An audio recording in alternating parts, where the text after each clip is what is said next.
Dhaka to Akhaura long march শুরু করেছে বাংলাদেশ জাতীয়তাবাদী দলের অঙ্গ সংগঠন, যুবদল, স্বেচ্ছাসেবক দল ও ছাত্রদলের নেতাকর্মীরা। ভারতীয় আগ্রাসনের প্রতিবাদে আজ সকালে নয়াপল্টনে বিএনপির কেন্দ্রীয় কার্যালয়ের সামনে থেকে এই লং মার্চ শুরু হয়। আমরা বলতে চাই যে আমরা স্বাধীন সার্বভৌম রাষ্ট্রের নাগরিক। আমরা যে কোনো চক্রান্ত, যে কোনো ষড়যন্ত্র মোকাবেলা করার জন্য প্রস্তুত আছি। আজ সকাল 7টা থেকে যুবদল, স্বেচ্ছাসেবক দল ও ছাত্রদলের হাজারো নেতাকর্মী দলীয় কার্যালয়ের সামনে একত্রিত হতে শুরু করে। তাদের হাতে ছিল প্ল্যাকার্ড ও পোস্টার, মাথায় রঙিন টুপি।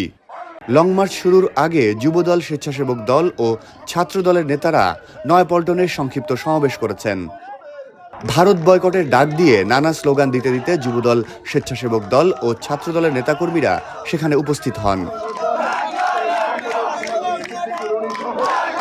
আগরতলায় বাংলাদেশের সহকারী হাইকমিশনের হামলা, কলকাতায় জাতীয় পতাকার অবমাননা এবং উস্কানিমূলক অপপ্রচারের প্রতিবাদে এই লং মার্চের আয়োজন করা হয়েছে।